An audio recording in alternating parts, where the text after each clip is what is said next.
It's never too early to start your DFS journey. And here at fantasypoints.com, we give you the earliest DFS look in the business. There's no one that does it better here. In Jake Tribbey, we are going to give you a video preview of his DFS Early Look article for your viewing enjoyment. Jake, happy to have you back. Happy to be back. Any quick notes before we go to the big board on this insane bye week, week 7? Yeah, no, it's certainly a thin slate. We only have 10 games this week, but yeah, I'm just excited to get into some of these plays and to start talking about this slate because I think it's a pretty interesting one. It is going to be interesting. There's no doubt. We'll be right back. We're going to get the big board and we're going to get right down to business.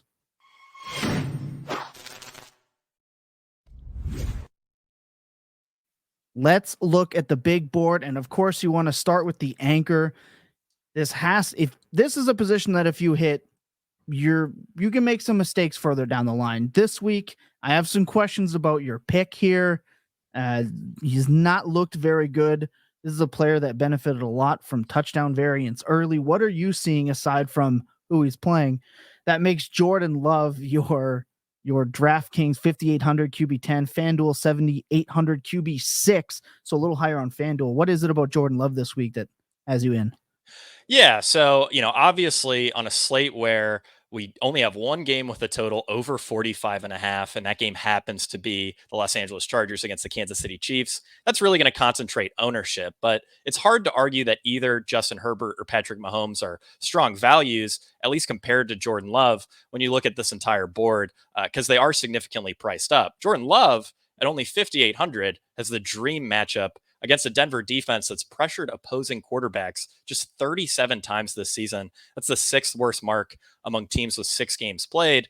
Meanwhile, the Packers' offensive line is PFF's fourth highest graded in pass blocking, and Jordan Love has faced the fifth fewest pressures per game of any starting quarterback. And that's actually really important for fantasy football because an unpressured dropback is worth 63% more fantasy points than a pressured dropback. So just Love staying out of pressure and obviously playing in this outstanding matchup should increase his fantasy floor. And we have to consider that he's the quarterback 7 on this slate by fantasy points per game already. So he has been playing well this season. And the Broncos, of course, are the league's single softest schedule adjusted matchup for opposing quarterbacks through the air. Average quarterback playing the Broncos is scoring 4.2 more passing fantasy points per game.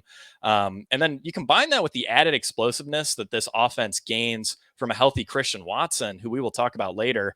And I really like Jordan Love as a play overall. I think he'll pop as one of the top values of the slate. Of course, you could make an argument for some of these cheaper quarterbacks, but I don't think they quite offer the floor and ceiling combination that a guy like Jordan Love does in really the perfect matchup. Right. I mean, we know Howell can go out there and lay a complete egg. Russell Wilson, we don't know what we're getting on a game-to-game basis, but Jordan Love is sitting in that sweet spot of the pocket, especially with Garoppolo injury. Minshew looked terrible. Ritter is Ritter. Dobbs, he had a couple of good games, but he slowed down the last couple of weeks. I think Love is in that perfect spot at 5,800. He has a great matchup, and we know that he can hit 3 touchdowns. And really, that's what you're looking for, is a big touchdown upside from somebody at that price. I think he's more appropriately priced on DraftKings than FanDuel with the 10-6 difference. But Yeah. Either way, it'd be real easy to find a way to get him in your lineup. Moving on. Yeah, absolutely. I just want to say, don't think Jordan Love is necessarily very good, but this is a great spot for a guy who's not going to face a lot of pressure. And again, that's very important for scoring fantasy points, but more than happy to move on at this point.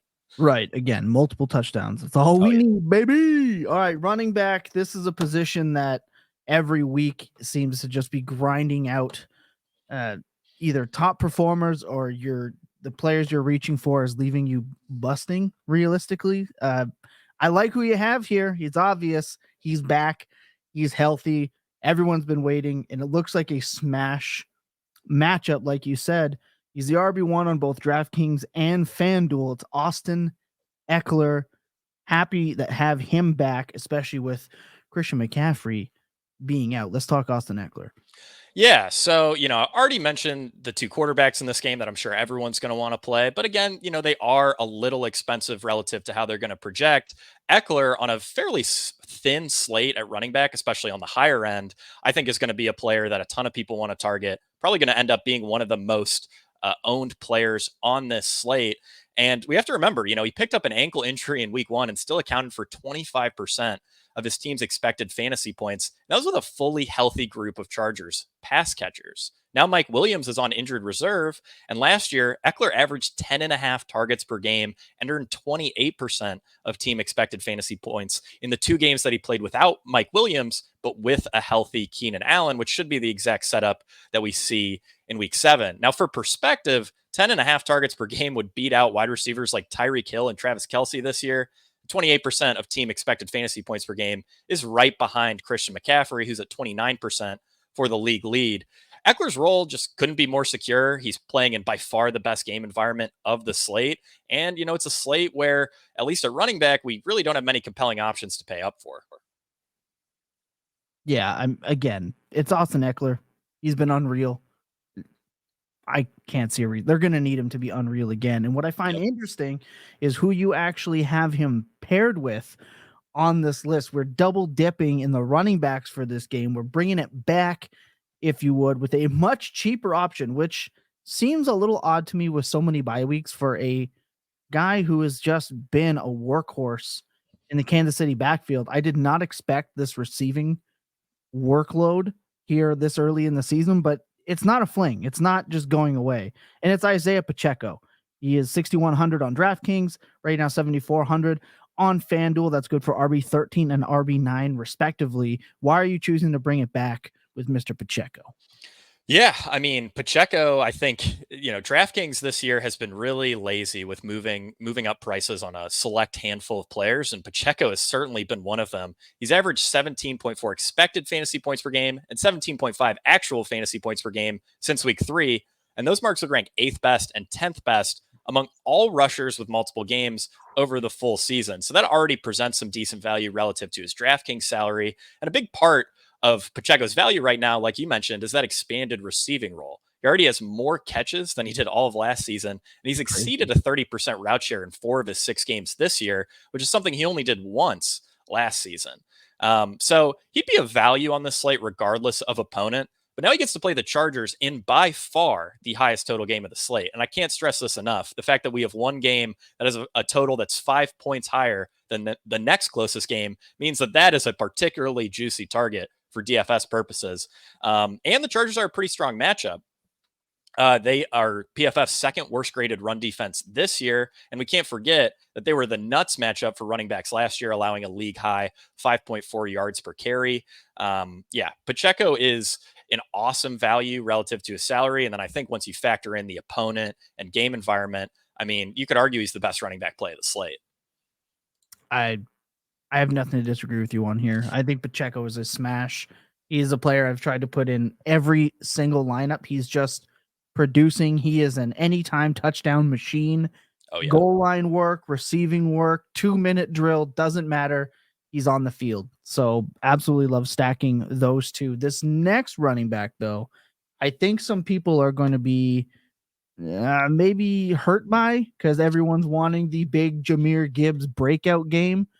But we were talking before we hit the record button, and the Detroit Lions just love Craig Reynolds. They love him.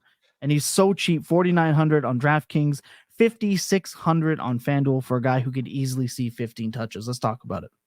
Yeah, so Craig Reynolds and also the next player we're going to talk about in Zach Evans are both, very news sensitive players as we move throughout the week. So of course this is the DFS early look. We're not finalizing anything on Monday, Tuesday, Wednesday. But Reynolds certainly does appear like he could be a value this week. David Montgomery, they said, is going to miss some time.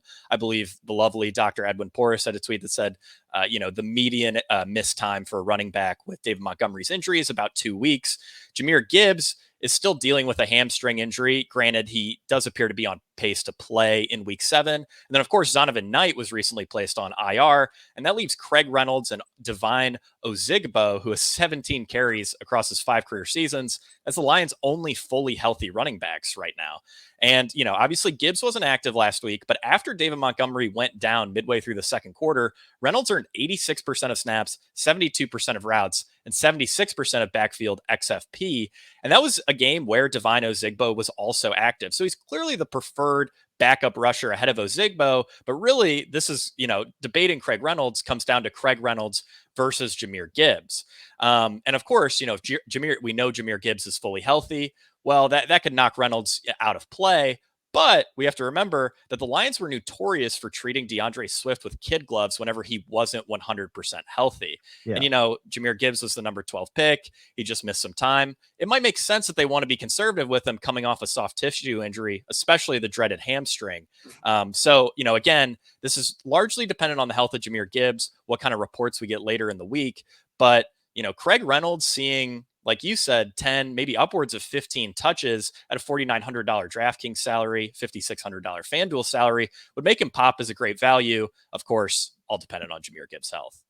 Of course. I mean, anytime you're playing a player like this, it is a risk, but we've seen that apparently the only player the Lions like playing coming back off injury is David Montgomery, where they want to give him 30 touches after coming back from injury. And like you said, the entire offensive line likes to play for Craig Reynolds. And if you want to take a trip down narrative street, there's an easy one for you to build for a near workhorse role. And look, Baltimore gave up a lot more than we expected him to Derrick Henry, who has so clearly lost a step, that this offense that's a little bit more open in Detroit could be a heck of a matchup play. So I like Craig Reynolds this early in the week. You're going to want to keep your ears and eyes peeled for updates, but right now he's looking really good. As you mentioned, there's another running back who early in the week looks like he could be a very legit play. It's finally potentially Zach Evans' season in LA. Let's talk about it. $4,000 flat on DraftKings RB53, 4,800 on FanDuel. That's RB52 as of recording this today. Let's talk about Evans. I feel like of the two super cheap running backs, he's probably the most iffy. But let's talk about why you have him on here. Yeah, so Kyron Williams looks pretty unlikely to play this week. And then, Kyron Williams' backup, Ronnie Rivers, looks like he's going to miss between, 3, 4, 5 weeks, somewhere in there. And that leaves Zach Evans and Royce Freeman as the last men standing in this Los Angeles backfield. Now, Freeman is a factor here. He weighs 240 pounds. He could compete for goal line work, but he also averages 3.1 yards per carry across his career. So I think it's very likely that Zach Evans is the better player between the two. And again, we're debating minimum price players in a backfield that's been fairly productive for fantasy purposes this season, just looking at Kyron Williams' output. Now, who is Zach Evans? I'm sure a lot of people are asking that question. Brett Whitefield described Evans as a physical runner with great burst and acceleration, but did note that he has virtually no skills in the passing game. And that's another note here in regards to Evans versus Royce Freeman. Obviously, Royce Freeman isn't going to be in play for fantasy purposes, but he is going to steal snaps, and he may also steal a good amount of pass down snaps because he's a pretty solid pass blocker, being such a hefty guy. Now, that said, the Rams backfield averages 22.2 expected fantasy points per game. Of course, that probably comes down if they're playing backup running backs.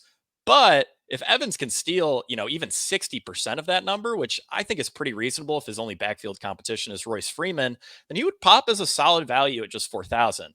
Of course, this is another play that's largely dependent on news. Kyron Williams could suit up. They could sign somebody that, Leonard Fournette could appear all of a sudden. But, you also don't fully need to overthink a guy who could get 10 plus touches at just 4,000. We'll just have to see how news unfolds in the Rams backfield here. But Evans could be a pretty solid value. I really need him to absolutely blow up this week and not Eric Gray himself and fumble the first punt return opportunity he gets, or just do something crazy, because that is the risk. They could put Zach Evans out there, he could make a major mistake, and they could just sit him the rest of the game, and then it'll be Royce Freeman picking up the bags. That's always a risk when you're putting in a rookie this late in the season, hasn't got touches, but you're playing for the mega upside play here, and you're right at 4,000. I mean, it's little risk, lot of reward. Yeah, it won't take much for Zach Evans to get you there. If it's just him and Freeman this week, I think he's going to be a guy that I'm fine taking shots on. Have to be 100%. You got to have that confidence if you Oh want yeah. to bring home the big bags in DFS. Let's move to the wide receiver where it has been super fun to play wide receivers every week. Only if you get the right one. You can get an Adams week like we had last week, or you could be the guy who's playing Myers instead, which has just been a completely frustrating 1-2 combo. Good job, Patriots, letting Jacoby Myers go. That was real smart. One team that was very smart is the team that drafted Puka Nacua, who, look, Cooper Kupp came back and he's the alpha. I don't think that question really needs to be asked anymore. But as mentioned previously, Puka is playing in that old Robert Woods role, which has still been valuable. You have him listed right here at DraftKings 7,600, wide receiver 6, a little higher than I expected. FanDuel 300, wide receiver 10. So this one is actually a little flip. FanDuel has him lower than DraftKings this time. Let's talk about it. Why Puka Nacua this week? Yeah, so FanDuel pricing is particularly sensitive to recent fantasy performances. And, Puka, since Cooper Kupp came back, hasn't had any of the huge blow up games, but his underlying usage stats have been very strong. He's averaged a 30% target share and 17 expected fantasy points per game since Cooper Kupp rejoined the team. Now, over the full season, a 30% target share would rank fifth best among all players, and 17 expected fantasy points per game would beat out fantasy studs like Travis Kelce and Amon-Ra St. Brown. Now, obviously, that's great. He's still competing for Cooper Kupp with targets. We know that. But what really helps Puka Nacua this week is that he's playing in arguably the best possible matchup. The Steelers are the single softest schedule adjusted matchup for opposing outside wide receivers. That's Crazy. where Puka Nacua runs 65% of his routes. They've also allowed the highest target share, fifth most receiving yards per game, and the fifth most end zone targets to opposing outside wide receivers. So you look at, Puka's underlying usage stats, you could argue he's a little underpriced, but I think once you factor that in with the matchup, you could argue that he's extremely underpriced this week at especially, wide receiver 10 over on FanDuel. Yeah, he again, multiple touchdown opportunity. The usage is great. Finding the good usage, that wide receiver 1 on the week potential usage this far down the list is, you can get Amon-Ra St. Brown production $400 cheaper. And those are the small differences that really help pay off big. There's another wide receiver you mentioned earlier who is also on this list. That is Christian Watson. Look, if you're in on Jordan Love, doesn't hurt to stack him up with one of his more explosive wide receivers. DraftKings has him at 5,600. That's wide receiver 18. FanDuel at 6,600 for wide receiver 19. Let's talk Christian Watson. We know what he can do. Why do you have him this week against Denver? Yeah, so, he's been eased back in coming off of a hamstring injury. Last 2 weeks, a modest 56% route share, 17% target share, but he did look fully healthy in week 5. He had an absurd 70% air yard share, and he had 50% of the team's receiving yards. And now he's coming off 13 days of rest. The Packers just had a bye in week 6, and we really can't forget what a massive fantasy cheat code Watson was last season. He had the 7th best yards per route run among all rookie wide receivers since 2010. And if we adjust that for touchdowns, that jumps to 5th best. Sure, he beat out his touchdown expectation, but I wouldn't anticipate significant regression in that area, given that among all players with 60 targets last year, he led all players in expected touchdowns per opportunity, and he ranked top 3 in both deep target rate and the percentage of targets coming inside the 10-yard line. So not only is he seeing, strong volume, but he's seeing volume where it matters most, inside the 10, near the end zone. He has, multi-touchdown potential, as we saw plenty of times last season. And we can't forget also, he was the wide receiver 9 in fantasy points per game from week 10 onward last year. And he gets to face the Broncos. And that's arguably the most important point here. Similar to Puka Nacua, you could argue he's underpriced relative to the usage we would expect, but he's certainly underpriced relative to the usage we should expect in this matchup. The Broncos have allowed the most plays of 20 or more yards. We can't forget how explosive Watson is. They've also allowed the second highest passer rating on throws of 20 plus yards and the most yards per target over expectation on throws of 20 plus yards. This feels like arguably the perfect spot for Christian Watson. And yeah, I got to admit, I do love the stack with Jordan Love, at least on this early look. Yeah, with it being this early and where the prices are at right now, and I know what people might be thinking. Well, Sertan, he's going to lock down. He has been cooked multiple times this year, and I don't want people to think that I'm saying that he is cooked. I'm just saying that even with Sertan out there, he still has a high chance of getting cooked just with how things have played out this year. Do not be worried about the lockdown matchup this week. Don't let that put you off of Christian Watson. I know that I had seen that a little bit already this week. Don't do that. Yeah, it's important to remember that defenses play as a unit, right? So even if Surtain was a world beater, I mean, the reality is the other 10 guys on the field are not doing their job.